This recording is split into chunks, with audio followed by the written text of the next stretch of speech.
The little girl didn't cry when she walked into the restaurant. That was the first thing everyone noticed. Rain soaked her hair. Her hands were shaking. But her eyes were steady, almost prepared for something terrible. She walked past armed men, past killers who had ended lives with a phone call, and stopped in front of one man only, Vincent Caruso, the most feared Mafia boss in Chicago.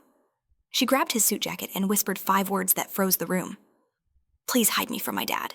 Before Vincent could speak, she pulled a small pink backpack onto the table. "What's inside?" she said softly. "Can get me killed tonight." A pause. "And if you don't help me," she added, looking straight into his eyes, "it can destroy you too." 30 seconds later, when the backpack was opened, Vincent realized the truth. The girl wasn't asking for protection. She was handing him a choice. And no matter what he chose, someone was going to die. "Just tell me the direction." No one in Romano's noticed the storm until the door flew open. Rain rushed in first, cold and sharp, sweeping across the polished floor as if trying to erase the warmth of the room. Then came the girl, small, soaked, barely steady on her feet, as though she had been running for a very long time with fear pushing her forward and exhaustion pulling her down. The restaurant fell into a silence so complete it felt unnatural. Men who controlled blocks, ports, and lives paused mid-conversation. Hands that had signed death warrants froze around crystal glasses. Everyone sensed it at the same time. Something was wrong. Something had entered that did not belong. Vincent Caruso sat at his usual table in the far corner, where shadows gathered thickest. He had chosen that seat years ago because it allowed him to see everything without being seen. Tonight, he did not look up. He assumed the disturbance would be handled before it reached him. It always was. Then a small hand caught the edge of his tailored jacket. The touch was light, almost hesitant, yet it cut through him more sharply than a blade. Vincent stiffened. Slowly, deliberately, he lowered his gaze. The girl had dropped to her knees. Water dripped from her dark hair onto the expensive fabric of his suit, but she did not notice. Her fingers clutched him as though he were the last solid thing in a collapsing world. She was trembling, not violently, but with the kind of quiet shaking that came from holding fear in too long. "Please," she whispered, "hide me from my dad." The words were soft, nearly swallowed by the rain outside, yet they echoed louder than gunfire. Men who had witnessed screams and executions felt an unfamiliar chill crawl up their spines. A child did not say those words unless something unspeakable chased her. But the true unease came a moment later. The girl did not cry. There were no tears streaking down her face, no desperate sobs, no frantic pleading. Her eyes were wide, yes, dark with fear, but they were steady, focused, as if she had already accepted that this night could end badly and had made peace with that possibility. Vincent leaned forward, resting his elbows on the table. He studied her the way he studied everything that mattered, patiently and without mercy. He had seen fear in every form imaginable. This was different. This was fear sharpened by preparation. "What's your name?" he asked quietly. "Sophia," she replied without hesitation. Sophia Martinez. The name stirred something faint at the back of his mind, like a memory knocking on a locked door, before he could reach for it. Movement rippled through the room. One of his men stepped forward instinctively, hand brushing the inside of his jacket where a weapon waited. Vincent lifted a single finger. The man froze and retreated. Sophia noticed the gesture. Her grip tightened, not in panic, but in relief. She had chosen correctly.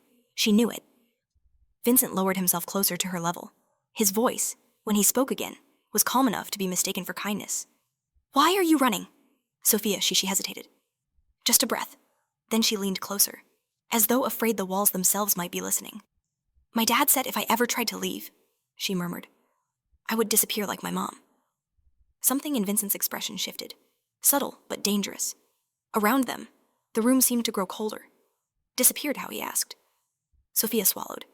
The way people disappear when no one is allowed to ask questions. There it was, the weight beneath the words, the kind that belonged to adults and secrets and closed doors. Vincent straightened slowly, his eyes never leaving her face. "Where is your mother now?" he asked. Sophia's gaze dropped to the floor. "Daddy says she's sleeping with the angels," she answered. "But Mama told me angels don't take people without saying goodbye." The memory finally broke through. Maria Martinez, a quiet woman with tired eyes who cleaned offices late at night in buildings that did not officially exist. She had come to him once, hands clasped so tightly they trembled, asking for help she was too afraid to name out loud. Vincent had given her money. had told her to leave Chicago and never look back. Her body had been pulled from the river 3 weeks later. Vincent felt something tighten in his chest, something he did not allow himself to feel often. He looked down at Sophia again and saw Maria's eyes staring back at him, older now, heavier with knowledge no child should carry. Before he could speak, the heavy kitchen door slammed open behind him. "Boss," a voice said urgently, "we've got cars pulling up outside, armed men, asking about a little girl." The silence shattered into motion. Chairs scraped, jackets shifted.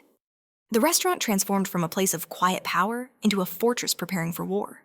Through it all, Sophia remained where she was, her hands still gripping Vincent's jacket. "That's not just my dad," she said quickly. "He brought his work friends, the ones who paid him, the ones who made Mama take pictures." Vincent glanced toward the door, then back down at the girl. Pictures of what Sophia reached behind her and dragged a small pink backpack onto the edge of the table. It was decorated with cartoon unicorns, the zipper slightly broken. It looked absurdly out of place among crystal glasses and whispered threats. "Everything," she said. "Mama said I had to remember where it was and never open it unless I found someone who wasn't afraid." One of Vincent's men moved to grab the bag. Vincent stopped him with a look and opened it himself. The first thing he saw was cash, then photographs, then documents folded so many times the creases had worn thin. A small digital recorder blinked red, still running. Vincent's breathing slowed. These were not random images. He recognized locations, meetings, faces that were supposed to exist only in shadows. The room around him seemed to recede as the implications crashed down all at once. Sophia was not a lost child. She was evidence, and someone was coming to erase her. Vincent closed the bag and placed his hand over it. He looked at Sophia, really looked at her, at the quiet courage holding her upright when she should have been screaming. "You came to the most dangerous place in the city," he said softly. Sophia met his gaze without flinching. "Mama said monsters don't scare other monsters," she replied. "But sometimes they protect children." For the first time that night, Vincent Caruso felt the world tilt. Outside, the rain hammered harder. Inside, a decision settled into place, heavy and irreversible. He rose from his chair, positioning himself between Sophia and the door. In that moment, the girl was no longer a stranger kneeling at his feet. She was a promise. And Vincent had learned long ago that promises, once made, demanded blood or redemption. If this story touched your heart, follow the channel to enjoy many more heart-stirring stories every week. The first gun was never fired. That, more than anything, unsettled Vincent Caruso. Outside Romano's, engines idled with predatory patience. Inside, his men had taken their positions with practiced ease. Bodies angled, hands calm, eyes alert. Violence was expected. It was understood. Yet the delay spoke of something colder than brute force. Whoever waited beyond those doors believed time was on their side. Vincent guided Sophia away from the table and into the shadow beside him. He rested one hand lightly on her shoulder, not as a shield but as an anchor. She did not pull away. Her breathing steadied, sinking unconsciously with his. "Did your mother tell you why she took the pictures?" Vincent asked, keeping his voice low. Sophia nodded. "She said truth doesn't disappear just because people hide it," she replied. "She said if I remembered enough, someone brave would know what to do." The words carried the careful rhythm of something rehearsed. Maria Martinez had not spoken to her daughter in panic. She had prepared her. Vincent closed his eyes for half a second. Maria had known she was running out of time. From the corner of the room, Marco approached, his expression tight. "Boss, they're not pushing in. They're circling, like they're waiting for permission. Permission from whom Vincent asked." Marco shook his head. "That's the problem." Sophia's fingers curled into Vincent's sleeve again. "They don't need my dad to decide," she whispered. "He just listens." That was when Vincent understood the true hierarchy of the threat. The man chasing Sophia was not acting on rage or desperation. He was following orders, and the ones giving them were nowhere near the rain-soaked street outside. Vincent rose and motioned for his men to fall back. "No blood here," he said quietly. "Not tonight." Marco frowned. "Boss." "They want the girl alive," Vincent continued. "Dead girls don't bargain." The logic was brutal, but sound. If Sophia had already been a loose end, she would not have made it to Romano's. The fact that they were waiting meant they still needed what she carried, or what she knew. Vincent turned to Sophia. "Your mother worked nights," he said. "Where did she clean?" Sophia hesitated. then answered with surprising clarity. Offices with no signs. Places with lots of cameras but no windows. Mama said they were important because important people didn't want to be seen. Vincent felt a slow burn of anger rise beneath his composure. Maria had been placed deliberately, used. Her fear had been managed, her silence enforced. Did she ever tell you to run before he asked? Sophia shook her head. Only that night. She woke me up and told me where the backpack was. She said if anything happened to her, I had to leave right away. Not cry, not scream, just run. Her voice cracked for the first time. She hugged me for a long time. Sophia added, longer than usual. The memory settled heavily between them. Vincent glanced toward the door again. Time was tightening. He made a decision. We're leaving, he said. Now. The road out of Romano's was not listed on any floor plan. Vincent had invested too much in survival to rely on front doors. Within moments, Sophia was wrapped in a coat too large for her, her feet barely touching the ground as Vincent lifted her into his arms. She did not protest. She rested her head against his chest, listening to a heartbeat that refused to race. The rain swallowed them whole as they exited into the alley. Engines roared somewhere nearby, but not close enough. Vincent's driver brought the car around without headlights, the back door opening before they reached it. As they pulled away, Sophia looked back once. They'll be angry, she said softly. Vincent followed her gaze to the shrinking outline of Romano's. They already are, he replied. That's not new. The drive was silent, not the strained silence of fear, but the quiet of calculation. Vincent watched reflections pass across the glass, each one a reminder of the life he had built and the line he had just crossed.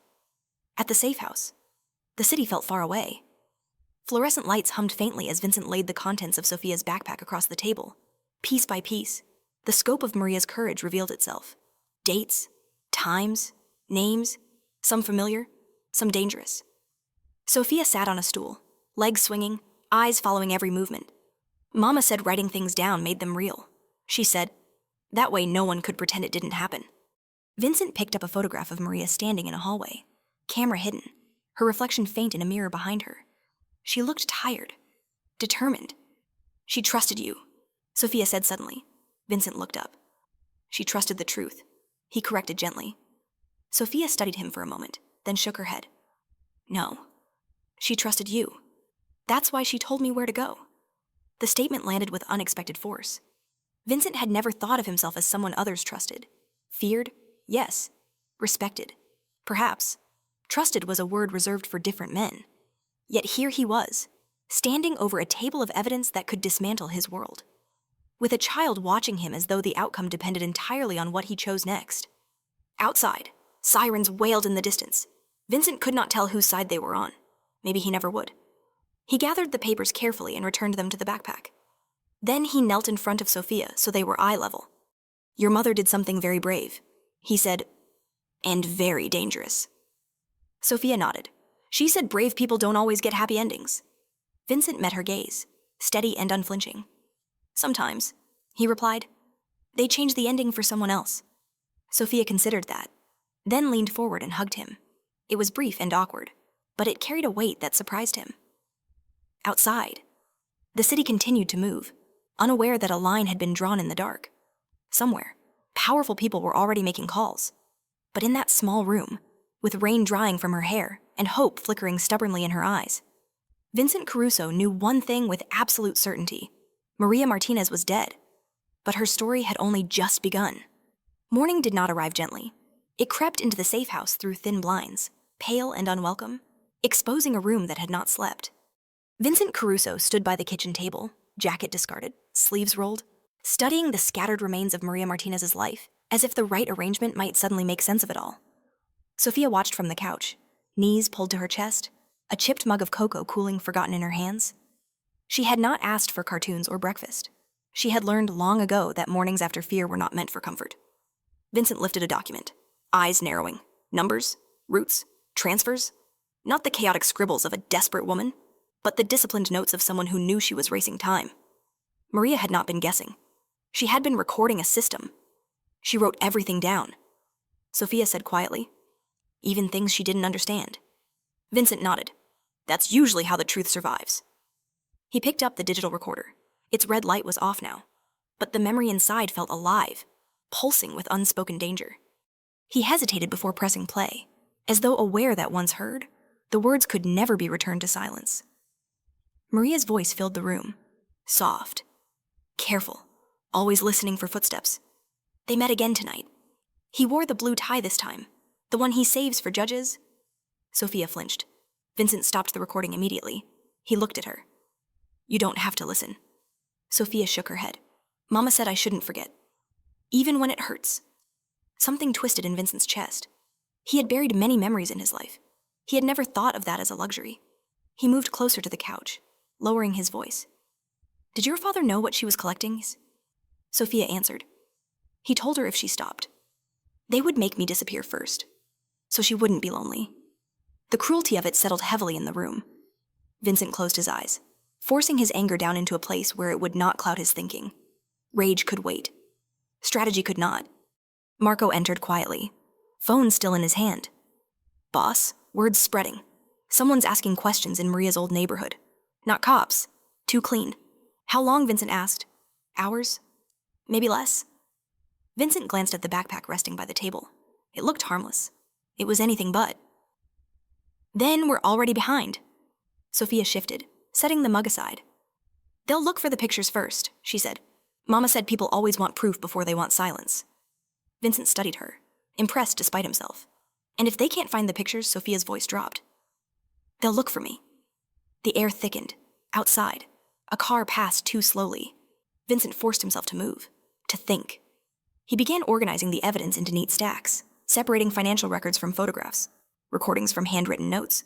Patterns emerged, names repeated, locations overlapped. Then he saw it.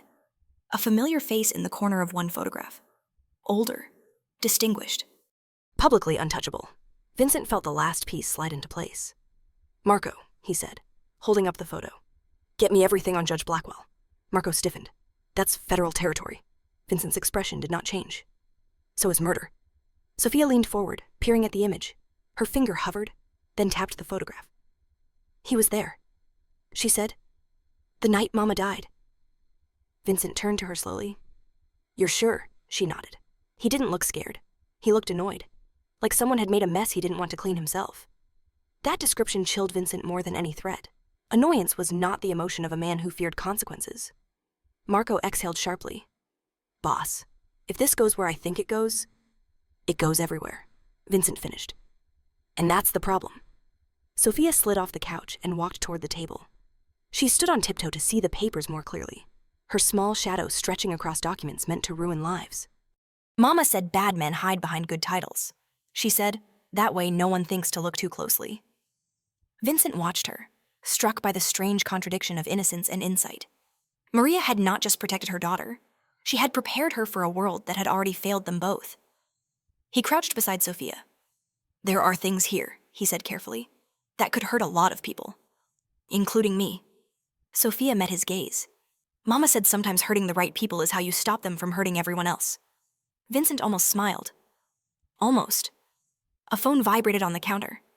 Marco answered, listened, then went still. Boss, he said quietly. Klaus made a move. One of our contacts says he's calling in favors.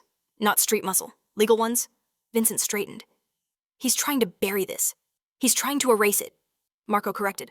Along with anyone tied to it. Sophia's hands curled into fists. He said there were other kids, she whispered. Kids who saw things. Kids whose parents were like Mama. Vincent felt the room tilt again, heavier this time. One child was already too much. More than one changed everything. How many, he asked. Sophia swallowed. Mama said not to write their names. She said names were dangerous, but she said there were enough to fill a classroom. The silence that followed was vast. Vincent turned toward the window, watching the city wake up, unaware of the quiet war forming beneath its streets. For years, he had believed he understood power, control, leverage. None of it compared to what sat in that backpack. He returned to the table and closed it carefully, zipping it shut as though sealing a promise. Then he looked at Sophia. You were never supposed to carry this alone, he said. Sophia nodded, her voice barely audible. I know. Vincent placed the backpack on his shoulder. The weight surprised him, not physically, but in every way that mattered. Somewhere beyond the walls, Phones rang, decisions were made, lines were crossed. And in the middle of it all, a little girl stood beside a man who had built his life on fear, trusting him with the only thing her mother had left behind, the truth. And once revealed, it would demand far more than silence in return. The knock came without urgency. That was what made it dangerous. Vincent Caruso stood still in the narrow hallway of the safe house, listening to the sound fade into silence. No pounding, no raised voices. Whoever waited on the other side believed they were entitled to be there. Marco moved instinctively, positioning himself near the door, weapon concealed but ready. Vincent lifted a hand, stopping him. He did not look away from the door. "Let him in," Vincent said. Marco hesitated. "Boss, let him in," Vincent repeated calmly. The door opened to reveal a man who did not belong in shadows. His suit was immaculate, his posture relaxed, his expression pleasant in the way men cultivated when they believed fear was unnecessary. His eyes scanned the room with quiet ownership before settling on Vincent. "Mr. Caruso," the man said, smiling faintly. "Klaus Mueller. I appreciate you agreeing to meet so quickly." Vincent studied him the way one studies a loaded weapon. "You didn't wait for permission." Klaus shrugged lightly. "When something valuable goes missing, waiting is a luxury." From the adjoining room, Sophia watched from behind the corner of the wall, heart pounding. The moment she saw Klaus, her breath caught. The air seemed to vanish from her lungs. That was him, the man who smelled like antiseptic and cigarettes. The man who never raised his voice the night her mother died. The man who watched without blinking. Her fingers curled into the fabric of Vincent's coat, anchoring herself to him without stepping forward. Klaus's gaze flicked briefly toward her hiding place. He did not smile wider. He didn't need to. "Ah," he said softly. "So she's here." The certainty in his voice was unsettling. "You walked into my house," Vincent replied evenly. "You speak like you own something here." Klaus chuckled. "Ownership is such a flexible concept, especially when information is involved." Vincent gestured toward the table.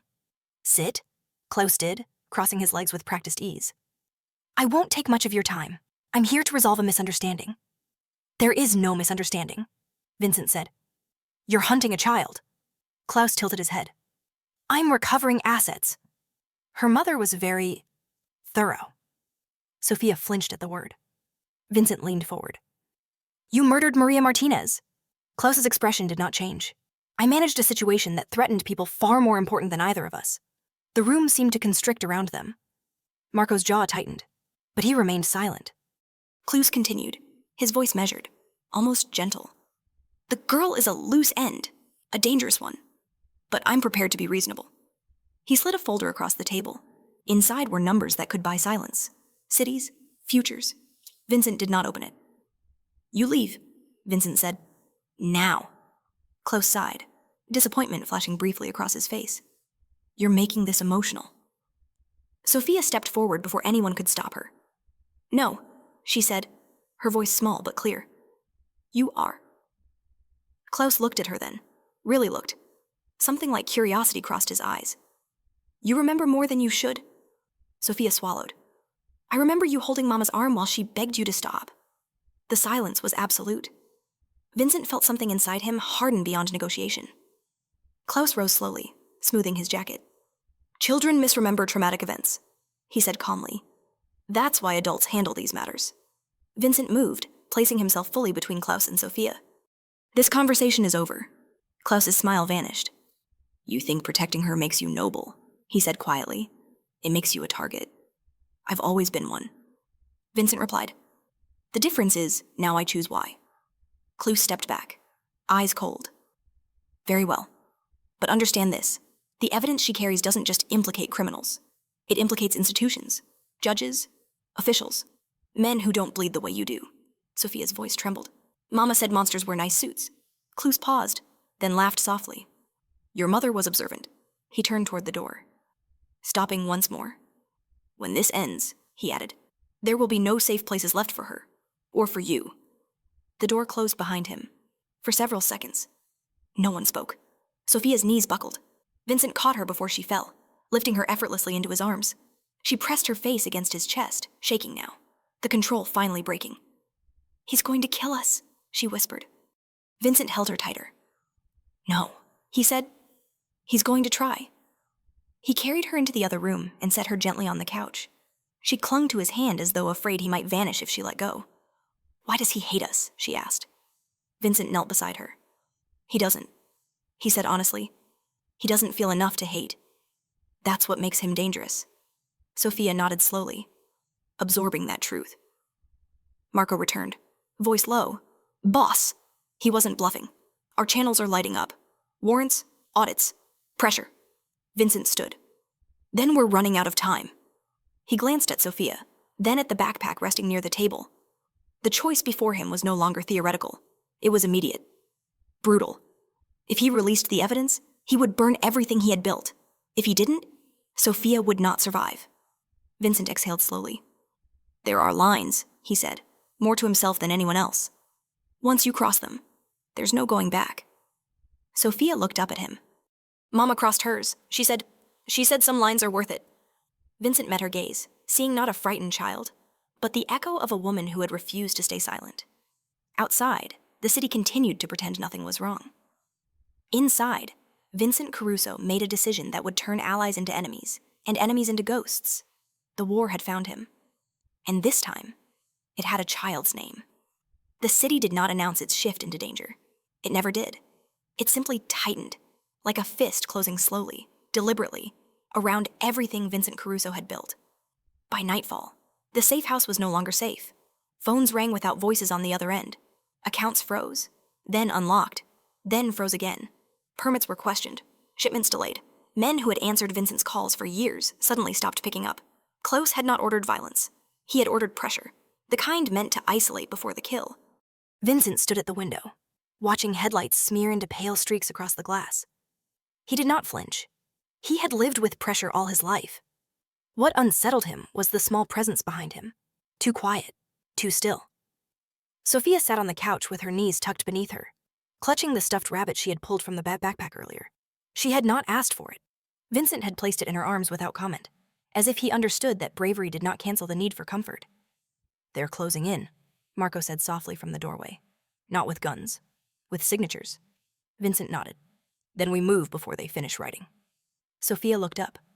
"Are we running again?" Vincent turned. For a moment, his expression softened in a way few had ever seen. "We're choosing," he said. "There's a difference." He crossed the room and knelt in front of her. At eye level, the world changed. Power meant less here. Honesty meant more. "There are people," he said carefully, "who believe you should not exist because you know the truth." Sophia nodded. "Mama said truth scares cowards." A faint smile touched his mouth. "Your mother was right." She studied him, searching. "Will you give me back to them?" The question was quiet. It was also devastating. Vincent did not answer immediately. He had learned long ago that promises made lightly were worse than lies. When he spoke, his voice carried weight. "No," he said, "I won't." Sophia's shoulders sagged. A breath she had been holding finally released. She leaned forward, resting her forehead briefly against his chest. It was not a hug. It was trust. Outside, thunder rolled. They left before dawn, not in a rush, but with intention. Vincent did not want anyone watching to sense fear. The convoy was small, unremarkable, the kind that disappeared into traffic without a ripple. As the city receded behind them, Sophia pressed her face to the window. "Mama used to say Chicago was loud because it was hiding secrets," she murmured. Vincent glanced at her. "What do you think now?" "I think it's loud because it doesn't listen." The words stayed with him long after she fell asleep against the seat, her head tipping gently with the motion of the car. He watched her breathe, steady and even, and felt an unfamiliar ache settle beneath his ribs. At the new location, deeper and quieter, Vincent gathered his inner circle. The room was small. The stakes were not. "This ends one of two ways," he said. "Either we hand her over and survive, or we protect her and burn." Marco did not hesitate. "You already chose." Vincent met his gaze. "I want to hear it." Marco exhaled. "Then we burn."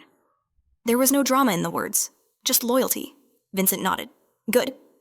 Sophia woke to voices but did not interrupt. She listened from the doorway as plans were made around her future. Routes, shelters, dead ends. No one spoke as if she were a burden. No one spoke as if she were disposable. Finally, Vincent noticed her. "Come here," he said. She walked to him slowly. "Am I in trouble?" Vincent shook his head. No, you're protected. Sophia hesitated. By who? He looked at her. Then at the men who had chosen him again and again, even now. When he spoke, it was not for effect. It was for truth. By family. He said. The word landed differently in the room. Sophia blinked. I don't have one anymore. Vincent crouched so they were face to face. You do now. She stared at him, searching for cracks, finding none. Her lip trembled. She threw her arms around his neck with a force that surprised them both. Vincent froze for a heartbeat, then rested his hand gently against her back. He had ordered executions with less certainty than he felt in that moment.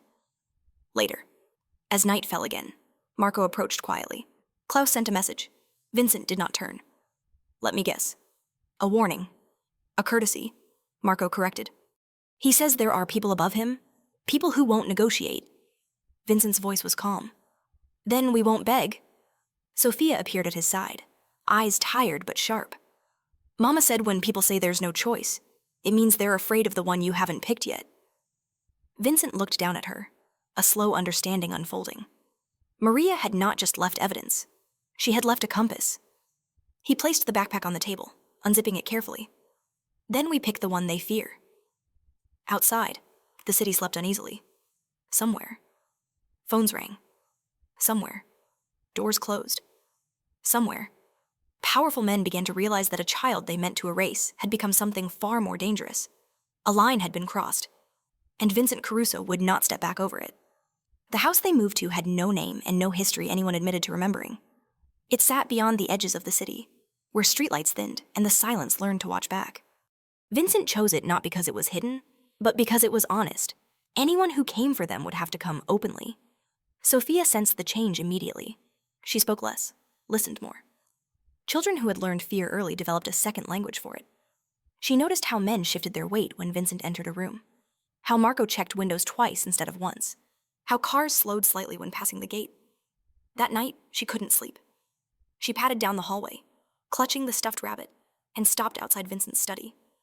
Light spilled from beneath the door. Voices followed. Low, controlled, dangerous. She kept copies. Marco was saying, not just recordings. Financial trails, names tied to shell companies, judges, city officials. Vincent's voice answered, steady but sharpened. Enough to bring them down.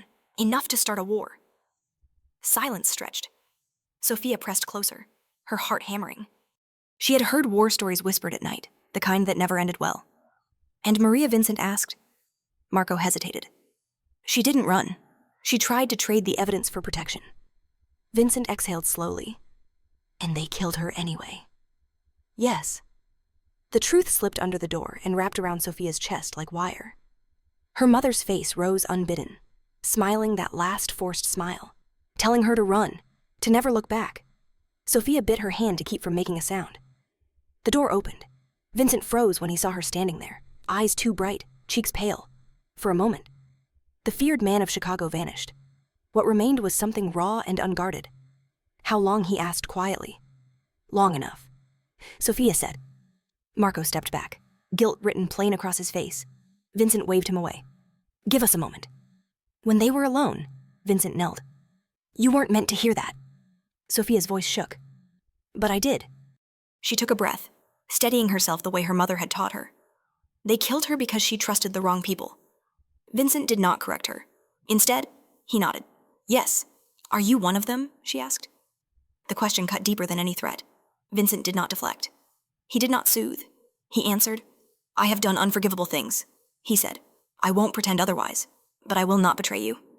Sophia studied him with a seriousness far older than her years. Mama said the worst monsters don't think they're monsters. Vincent met her gaze. Then judge me by what I do next. She looked down, then reached into the pocket of her sweater. Slowly, she pulled out a folded piece of paper, creased and worn. She told me, Sophia whispered, that if anything happened to her, I should give this only to someone who chose me when it was dangerous. Vincent took the paper carefully, as if it might explode. Inside were codes, handwritten notes, one name circled twice. Cluse, and another, Sophia added softly. There's someone above him. Mama called him the architect. She never wrote his name. Vincent's jaw tightened. Then we'll make him step into the light. Sophia swallowed. If you do this, they won't stop. I know. She looked at him, eyes shining. Then don't do it for revenge. He tilted his head. For what? Then, for her, Sophia said. For everyone they erased. Something shifted in Vincent then, quiet but irreversible. He folded the paper and stood. You should sleep. Will you stay? She asked. He hesitated only a second. Yes. Sophia climbed into the bed, curling toward the wall. Vincent sat in the chair beside her, a silent sentinel. As her breathing slowed, his mind worked relentlessly.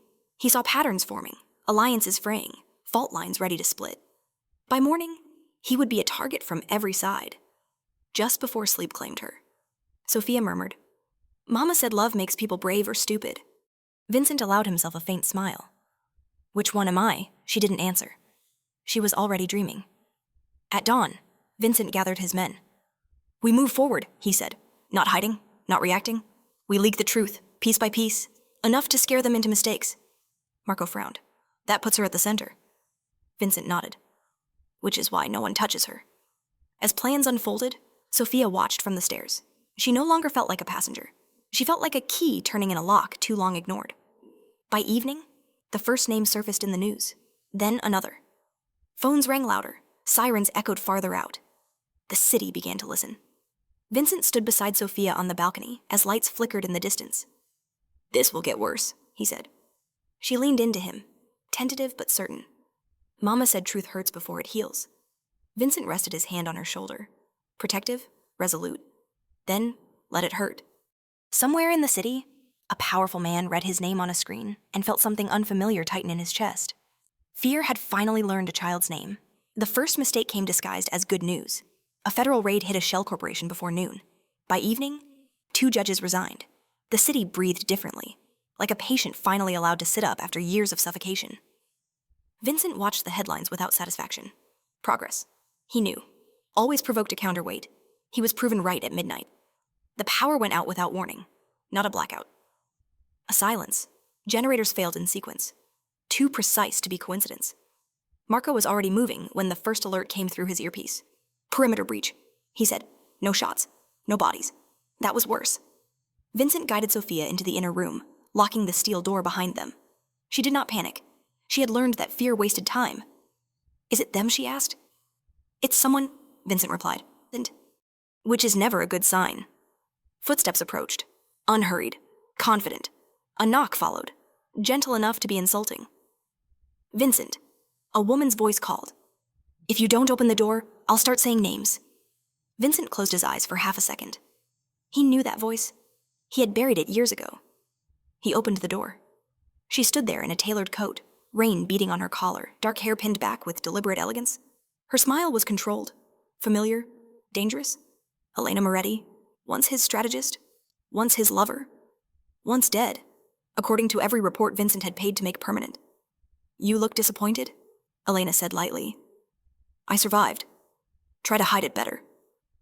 Marco's hand hovered near his weapon. Vincent raised a finger. Leave us. Marco hesitated, then obeyed, casting one last look at Sophia before stepping away. Elena's gaze followed the child with sharp interest. So that's her. Sophia stiffened. Vincent stepped subtly in front of her.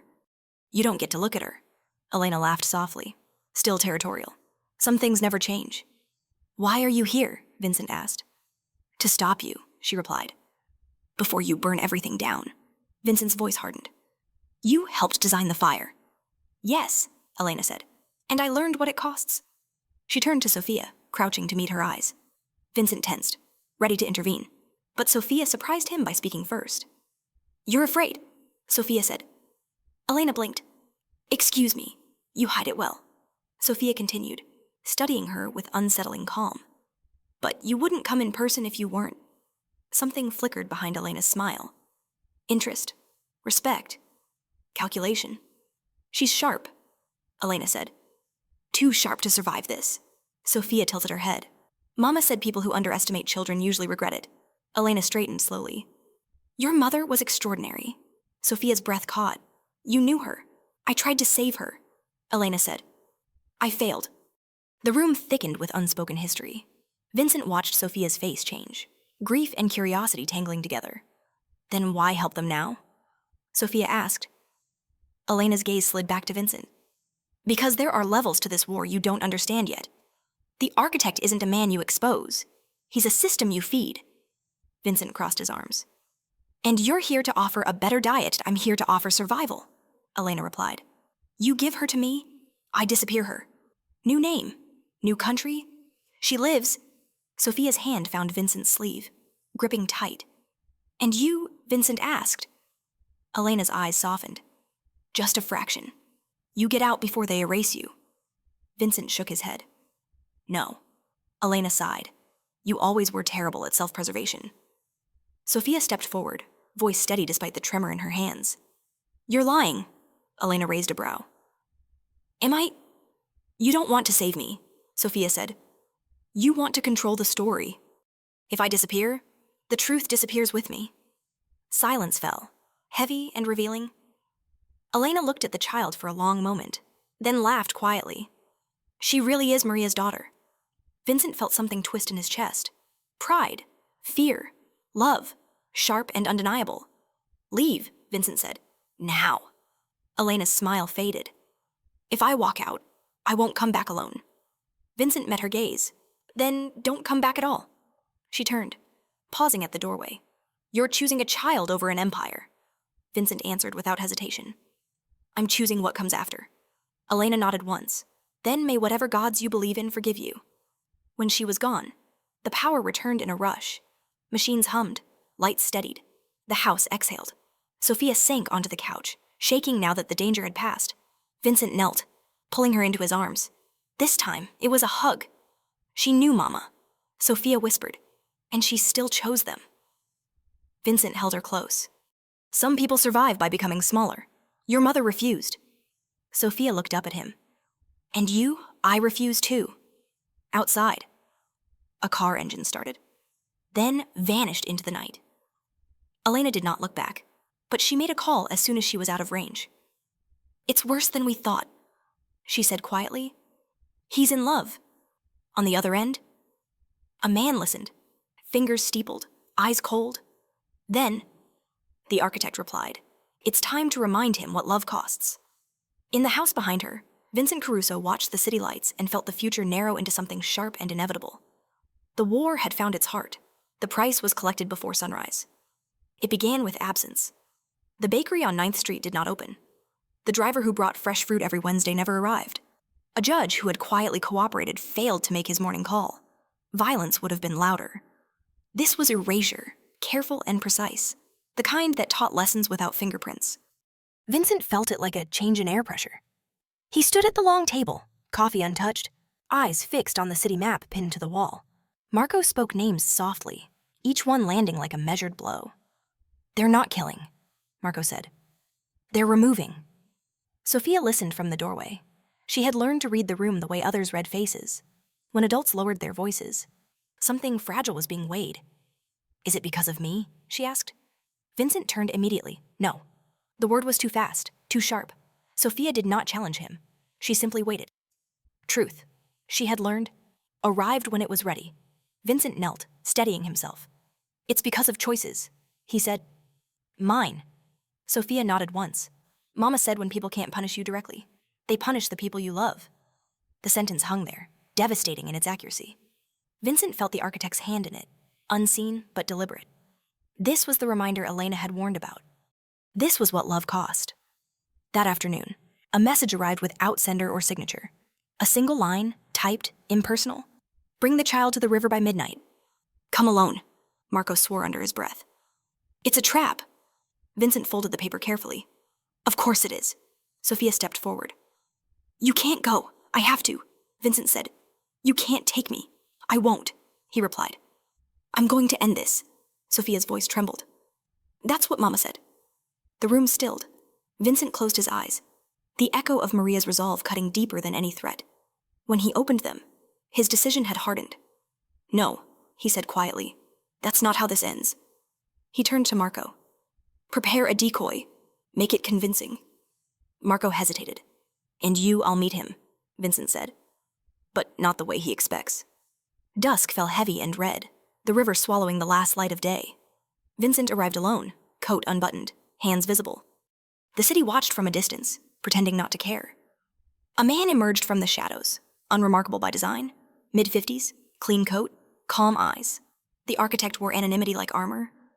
"You love her," the architect said, skipping pleasantries. "That's your weakness." Vincent studied him. "You mistake it for leverage." The architect smiled faintly. "I erase cities, mister.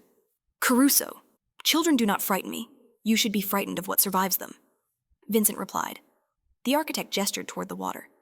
"Hand her over." Vincent did not move. "She isn't here." Something flickered. Irritation quickly masked. "Then you've already lost." A gunshot cracked the air. Not close, not lethal. A signal. Across the river, lights flared, sirens rose, screens in nearby buildings lit up simultaneously, broadcasting files, names, transactions. The truth spilled out in a coordinated flood. Impossible to dam. The architect's composure fractured. "What have you done, given the city its voice back?" Vincent said. "At the safe house." Sophia watched the screens with Marco, her heart pounding. She recognized her mother's handwriting in the documents, the quiet insistence of a woman who refused to be erased. Tears slipped down Sophia's cheeks, not of fear, but of relief. "He did it," she whispered. "Back at the river." The architect stepped closer, anger sharpening his features. "You think exposure saves you? Systems adapt. People remember," Vincent said. "That's the part you forgot." A second gunshot. Closer. Marco's voice crackled through the earpiece Vincent had hidden. "Time!" Vincent took a step back. The architect reached for his coat too late. Red and blue lights washed the riverbank. The city, once deaf, had finally listened. Vincent walked away without looking back. He returned to Sophia just before dawn. She ran to him, throwing her arms around his waist, pressing her face into his coat as if anchoring herself to something solid. "It's over," she asked. "It's begun," Vincent said. "But you're safe." Sophia pulled back, searching his face. "You didn't choose the easy way." Vincent smiled. "Tired but true. Your mother never did either." They stood together as the city woke, bruised but breathing. Somewhere, a system reeled. Somewhere else, a little girl learned that love, when chosen without fear, could be the most dangerous force of all. And for the first time since the restaurant door had opened on a stormy night, the future did not feel like a threat. It felt like a promise. The city did not collapse after the truth surfaced. It adjusted, for men like the architect. Chaos was a currency. For ordinary people, it was an interruption. After the sirens faded and the headlines lost their urgency, Chicago began doing what it always did best, pretending tomorrow would look like yesterday. But beneath the routines, something fundamental had shifted. The shadows were thinner now, less obedient. Vincent felt it everywhere, in the way calls were returned more cautiously, in the way former allies spoke his name with a new tone. Half respect, half fear. He was no longer just a power broker. He was a variable. The safe house remained quiet. Too quiet. Sophia noticed it too. She spent her afternoons at the large window overlooking the trees, drawing in a sketchbook Vincent had bought without knowing why. Houses, doors, people holding hands. The pictures grew brighter each day, less defensive. "Do you miss her?" Vincent asked one evening, standing beside her. Sophia did not look up. "Every day." He waited. Grief, he had learned, moved at its own pace. "But," she added, "it doesn't hurt the same way anymore." Vincent nodded. That, too, was something he understood only recently. Pain did not disappear. It learned to share space with other things. News arrived in fragments. Investigations expanded. Names fell. Others fled. Klaus vanished entirely, leaving behind a paper trail so thorough it felt like an apology. Elena Moretti remained silent, unreachable, as if she had stepped back into the grave she once escaped.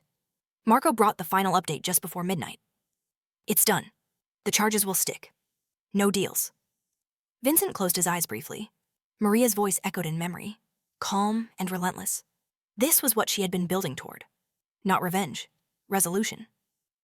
"What happens now?" Marco asked. Vincent looked toward the hall where Sophia slept. "Now we live with what we saved." The word live felt unfamiliar in his mouth.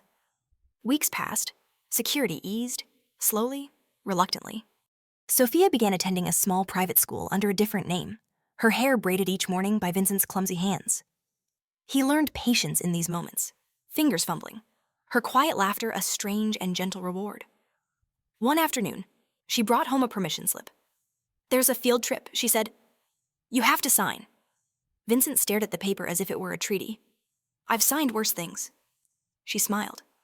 "This one matters more." He signed. That night, Vincent stood alone on the balcony, the city lights stretching out like a living map. He thought of the empire he had built, the fear that had sustained it, the emptiness that followed every victory. He thought of the child asleep inside, of Maria's stubborn courage, of a future that no longer required blood to feel real. Sophia joined him, wrapped in a blanket. "You're thinking too loudly," she said. He chuckled softly. "Is that a bad habit?" "Yes," she replied seriously. "Mama said it makes people miss what's right in front of them." Vincent looked down at her. "What's in front of me?" She gestured broadly. "This, quiet, me, you." He felt something loosen in his chest, a knot he hadn't known how to untie.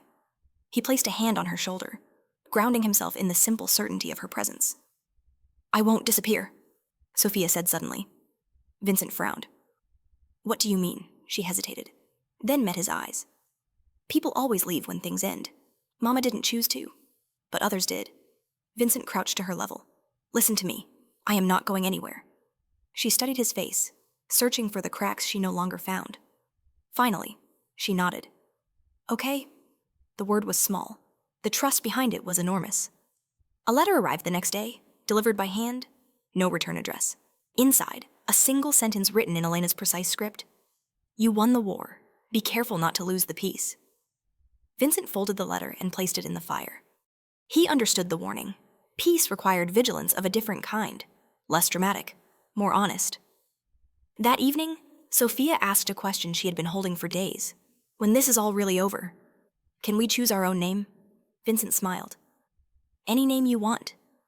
She thought for a long moment. "I want one that means stayed." Vincent felt his throat tighten. "Then we'll find it." As the night settled around them, the city hummed softly, no longer threatening, no longer demanding. Vincent realized that the happy ending he had never believed in was not loud or triumphant. It was this: a man who had learned to stop running, a child who no longer had to hide, a future still uncertain, but no longer cruel. Some endings did not arrive with explosions. They arrived with light, creeping in quietly, daring you to believe it would stay. Spring arrived without asking permission. The trees beyond the house bloomed unevenly, some early, some late, as if the land itself were learning how to trust time again. Vincent noticed these things now. He noticed mornings. He noticed silence that was not threatening. He noticed the way Sophia hummed while brushing her teeth, an off-key melody that felt like proof of survival. The city had stopped hunting him. That did not mean it had forgiven him. Forgiveness, Vincent knew, was a luxury rarely extended to men like him, but fear had loosened its grip, and in its place stood something quieter and more dangerous to the old order indifference. The system had moved on. New villains would rise. New stories would be told. His name was no longer the center of gravity. For the first time, that felt like freedom. Sophia stood at the kitchen table, carefully writing letters in a notebook. Vincent watched from the doorway, coffee cooling in his hand. "Practicing," he asked. "Choosing." She replied without looking up. He smiled faintly. "Any progress?" She nodded. "Names are strange. They carry weight even when you don't want them to." Vincent pulled out a chair and sat across from her. "Then choose one that doesn't hurt." She considered that, then slid the notebook toward him. Several names were crossed out. One remained, written more carefully than the rest. "Elena?" Vincent stiffened. Just for a second. Sophia noticed immediately. Not because of her. She said quickly, "Because Mama said the name means light. And staying." Vincent exhaled. "It does. Do you think," she asked softly, "that people can earn new meanings for old names?" Vincent looked at her, truly looked at her, and felt the answer settle into place. "Yes," he said. "I think that's the only way we survive." They filed the paperwork quietly. No press, no announcements, just signatures and a judge who did not ask unnecessary questions. When it was done, Vincent felt a strange, grounding finality settle over him. He was no longer a guardian by circumstance. He was a father by choice. That night, Sophia stood in front of the mirror, testing the name aloud. Sophia Elena Caruso? She turned to him, eyes bright. Does it sound real? Vincent crossed the room and rested his hands on her shoulders. It sounds like it's meant to last. She smiled, wide and unguarded. Life reshaped itself around that truth. Mornings became routines. Evenings became shared meals instead of strategy meetings. Vincent still carried the instincts of a man forged in violence, but they softened at the edges. Protection replaced control. Presence replaced power. One afternoon, they visited the lake. Sophia skipped stones while Vincent watched the water ripple outward, each circle fading gently into the next. She counted aloud, celebrating each successful skip as if it were a victory worth naming. Do you think Mama would like this? She asked. Vincent did not hesitate. She would love it. Sophia nodded, satisfied. I think she's not worried anymore. Neither was he. As the sun dipped low, casting gold across the water, Sophia leaned against his side. You know, she said, thoughtful. We didn't end the world. Vincent chuckled. No, we just refused to let it end us. She smiled at that, then grew quiet. I used to think happy endings were loud, like fireworks. And now they're more like this, she said, gesturing to the lake, the light, the calm, still, warm, real. Vincent felt something tighten behind his eyes. He placed an arm around her shoulders, pulling her close. That might be the truest definition I've ever heard. Years later, the city would tell stories about Vincent Caruso. Some would exaggerate, some would lie, some would get pieces right by accident. But none of them would understand the truth that mattered most. That the most dangerous thing he ever did was stop being afraid of love. That a child once walked into a restaurant during a storm and chose the wrong place to hide, only to find the right person to stay. That redemption did not arrive as punishment or absolution, but as responsibility, quiet and relentless.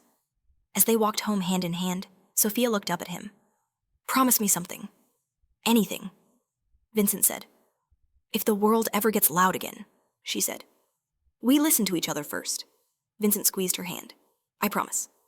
The lights in the house glowed warmly as they stepped inside. Outside, the city continued its endless motion. Inside, something rare and fragile held steady. A man who learned to stay. A child who learned she was chosen. A future no longer built on fear, but on the simple, radical act of not walking away. And in that quiet certainty, the story did not end. It rested.